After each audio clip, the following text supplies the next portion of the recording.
Hello दोस्तों, आपका स्वागत है रीडिंग मस्ती में। दोस्तों, क्लास 12 का फिजिक्स चैप्टर 1 विद्युत आवेश तथा क्षेत्र से आपको इम्पोर्टेंट परिभाषा का केवल क्वेश्चन आपको प्रोवाइड किया गया था। इसका आज आंसर भी आप सभी को प्रोवाइड किया जाएगा। दोस्तों, यह वीडियो आपको कैसा लगा है आप कमेंट में ज़रूर लिखिएगा।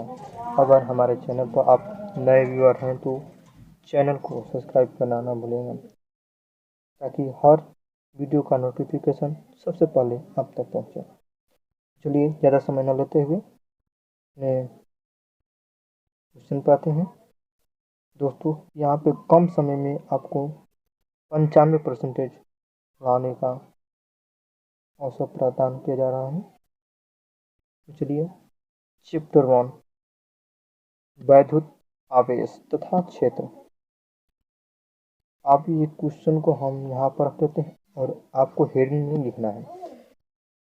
का पहला क्वेश्चन था कि वैद्युत आवेश किसे कहते हैं, संकेत तथा मात्रक लिखिए। तो यहाँ पर लिखेंगे, हेडिंग लगाएंगे कि वैद्युत आवेश। वैद्युत आवेश लिखने के बाद आप लिखेंगे कि आवेश किसी वस्तु का वह गुण है, आवेश किसी वस्तु का वह गुण है जिसके कारण एक वस्तु किसी दूसरी वस्तु को अपनी ओर आकर्षित अथवा प्रतिकर्षित करती है, उसे वैद्युत आवेश कहा जाता है या कहते हैं।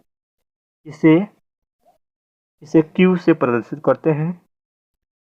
अब था कि मात्रक लिखिए इसका। तो मात्रक इसका होता है दोस्तों, आवेश का मात्रक एम्पियर सेकेंड या कूलाम होता है। चलिए, दूसरा क्वेश्चन था कि क्वांटीकरण सिद्धांत क्या है। हेडिंग लगाएंगे क्वांटीकरण सिद्धांत, लिखेंगे किसी वस्तु में आवेश सदैव इलेक्ट्रॉनों से इसे प्रदर्शित करते हैं के आवेशों का पूर्ण गुणज होता है, उसे क्वांटीकरण सिद्धांत कहते हैं। इसे सुन लीजिए, किसी वस्तु में आवेश सदैव इलेक्ट्रॉनों के आवेशों का पूर्ण गुणज होता है, उसे क्वांटीकरण सिद्धांत कहा जाता है। अब आगे, अब एक इलेक्ट्रॉन बराबर कितना होता है 1.6, यानी कि 1.6 गुणे 10 का घात -19 कूलाम होता है। अब तीसरा का क्वेश्चन क्या था, वैद्युत आवेश की योज्यता को परिभाषित कीजिए या बीजीय योग को परिभाषित कीजिए। तो आप लगाएंगे वैद्युत आवेश का बीजीय योग, हेडिंग लगाएंगे और आगे लिखेंगे किसी भी निकाय में कुल आवेश उसमें उपस्थित सभी आवेशों का बीजीय योग के बराबर होते हैं, उसे आवेश का बीजीय योग कहते हैं। आप चलिए, नेक्स्ट क्वेश्चन था कि बहु आवेशों के मध्य बल अध्यारोपण का सिद्धांत लिखिए।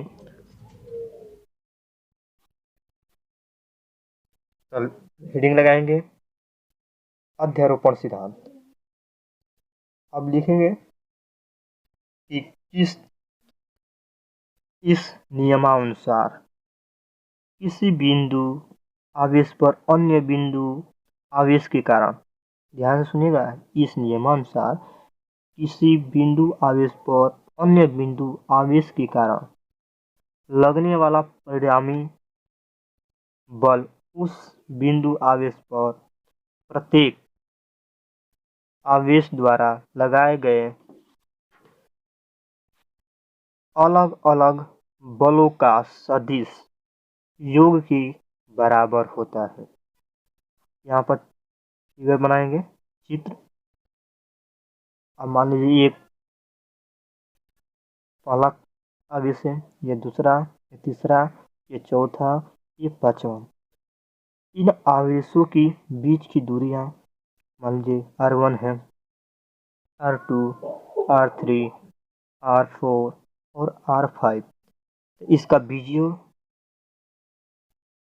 आप लिखेंगे सदिश योग के बराबर होता है। तो F बराबर लिखेंगे इसको F1, देखिए ये लगाया गया है, ये सदिश का निशान होता है,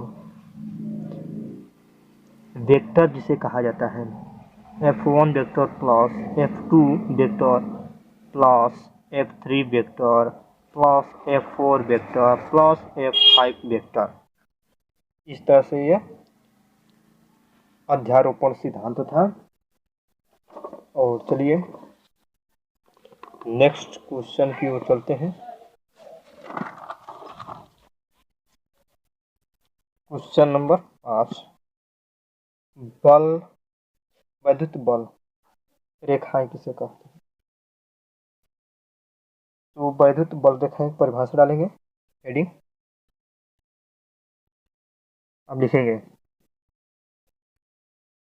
कि वह बल रेखाएं जो उसके वैद्युत क्षेत्र में खींचा गया काल्पनिक रेखा को वैद्युत बल रेखाएं कहते हैं।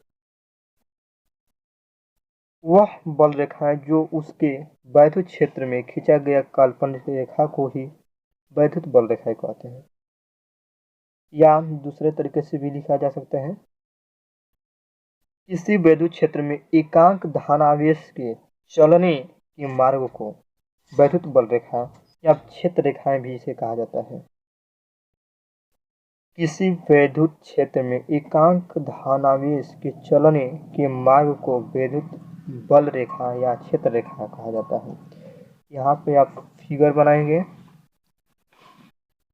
देखिए धन आवेश है, एकांक यानी चलने को, धनावेश को चलने को ही, चलने के मार्ग को ही वैद्युत बल रेखा कहा जाता है।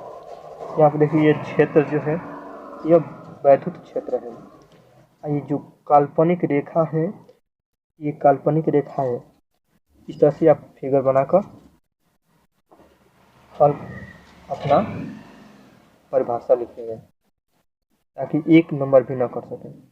आप लिखेंगे इसका, इसी में था कि इसके गुणों को भी लिखिए। यहाँ पर गुण हेडिंग लगेगी कि वैद्युत क्षेत्र रेखा या बल रेखाएं के गुण। पहला है कि यह रेखाएं धनावेश से प्रारंभ होकर ऋणावेश पर समाप्त होती है। दोस्तों पहला गुण है कि यह धनावेश से शुरू होती है और कहाँ समाप्त होती है? ऋणावेश पर समाप्त होती है। और दूसरा का गुण है कि वैद्युत बल रेखाएं चालक के लंबवत होती हैं और यह कभी समाप्त नहीं होती है। ये दूसरा का गुण था। और तीसरा का गुण है यह किसी चालक से नहीं गुजरती है, यह किसी चालक से नहीं गुजरती है।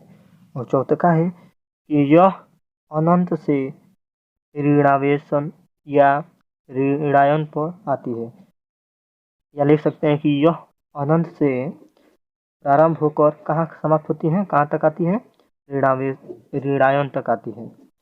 और पांचवा में लिखेंगे कि यह किसी भी बिंदु पर खींचा गया स्पर्श रेखाएं होती हैं, जिसे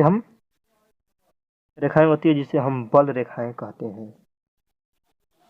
और छठवां क्वेश्चन है कि वैद्युत क्षेत्र की परिभाषा लिखिए। वैद्युत क्षेत्र की परिभाषा, तो हेडिंग लगाएंगे वैद्युत क्षेत्र। अब लिखेंगे कि वैद्युत आवेश का वह क्षेत्र जिसमें किसी दूसरे आवेश को रखने पर वह आकर्षण या प्रतिकर्षण बल का अनुभव करती है, उसे वैद्युत क्षेत्र कहा जाता है। एक बार और सुन लीजिए, वैद्युत क्षेत्र किसे कहा जाता है? वैद्युत आवेश का वह गुण या वह क्षेत्र होता है जिसमें किसी दूसरे आवेश को रखने पर वह आकर्षण अथवा प्रतिकर्षण का बल का प्रतिकर्षण बल का अनुभव करता है उसे ही वैद्युत क्षेत्र कहा जाता है।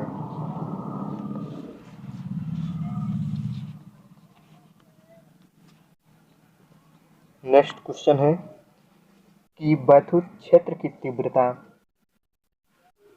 तथा मात्रक लिखिए। यहाँ पर हेडिंग है वैद्युत क्षेत्र।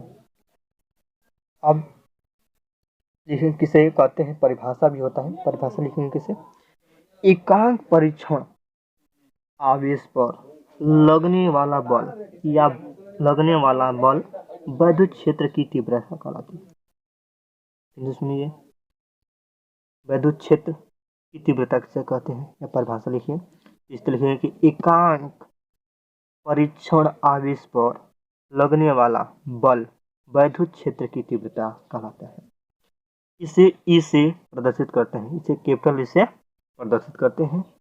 अब ई बराबर क्या होता है, एफ बटा में परीक्षण आवेश है या क्यू 0 लिखा, या इस तरह भी लिखा जा सकता है कि वैद्युत क्षेत्र में किसी बिंदु परीक्षण आवेश क्यू है तथा उस पर लगने वाला वैद्युत बल तथा उसके अनुपात, किसके अनुपात, परीक्षण आवेश के अनुपात को ही वैद्युत क्षेत्र की तीव्रता कहा जाता है।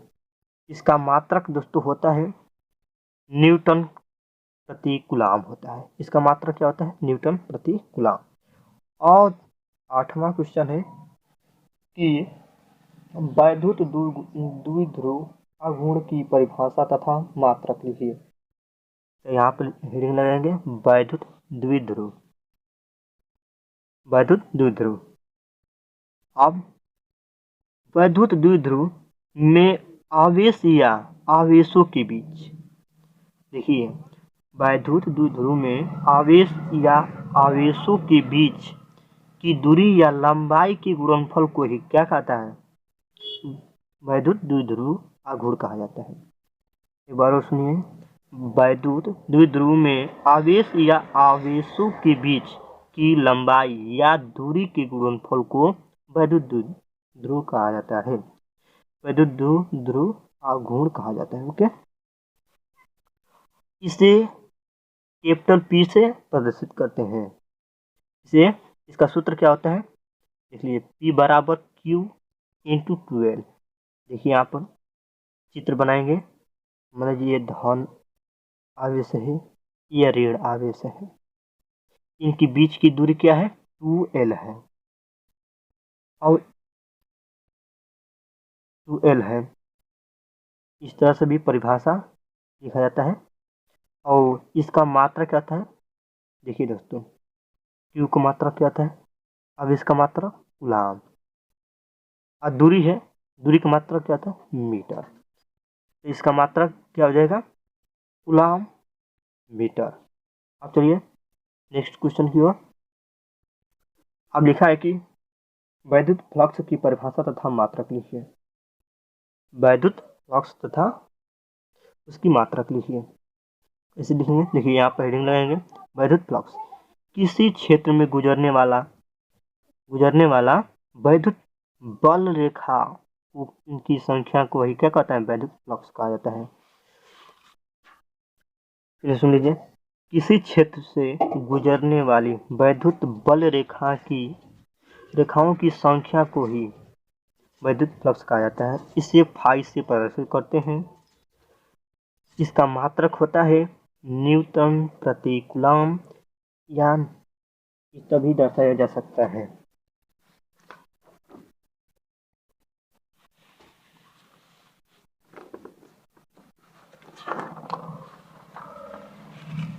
नेक्स्ट क्वेश्चन, गॉसिय पृष्ठ, गॉसिय पृष्ठ की परिभाषा तथा उसका उपयोग लिखिए। इसका परिभाषा भी लिखना है और इसका उपयोग भी बताना है आपको। तो हेडिंग लगाएंगे गॉसिय पृष्ठ। आप लिखेंगे कि आवेश को परिबद्ध या चारों ओर, पोस्टर में लिख लीजिएगा चारों ओर, आवेश को परिबद्ध करने वाला कोई काल्पनिक बंद पृष्ठ को ही आवेशों का गैसीय पृष्ठ कहते हैं।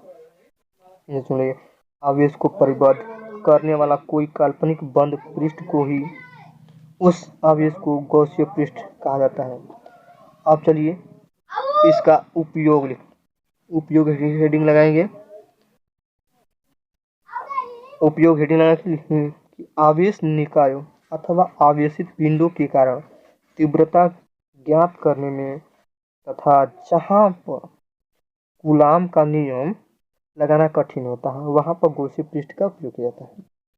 अब दोस्तों नेक्स्ट क्वेश्चन है कि गॉस का नियम या प्रमेय का उल्लेख कीजिए। दोस्तों ये वेरी वेरी इंपॉर्टेंट है, ये सभी इंपॉर्टेंट हैं जो आपको अच्छे मार्क लाने से कोई नहीं रोक सकता है। हेडिंग लगाएंगे गॉस का प्रमेय या नियम। अब देखें किसी बंद पृष्ठ से गुजरने वाला कुल वैद्युत प्लस उसके भीतर उपस्थित कुल आवेशों का 1/0 कहा जाता है। इसे अपसालन 0 गुना होता है।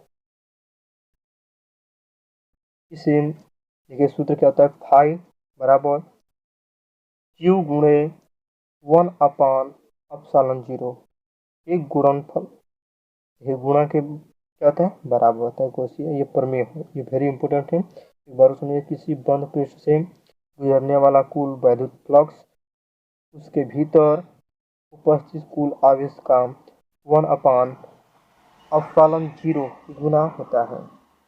इसका सूत्र भी आप लिखना, आपको लिख लेंगे तो और अच्छा रहेगा, जानवर समझ जाएगा कि आपको बहुत। अब चलिए रेखीय आवेश वितरण का घनत्व तथा इसका संकेत लिखिए। इसको परिभाषा भी लिखना है और आपका संकेत लिखना है। चलिए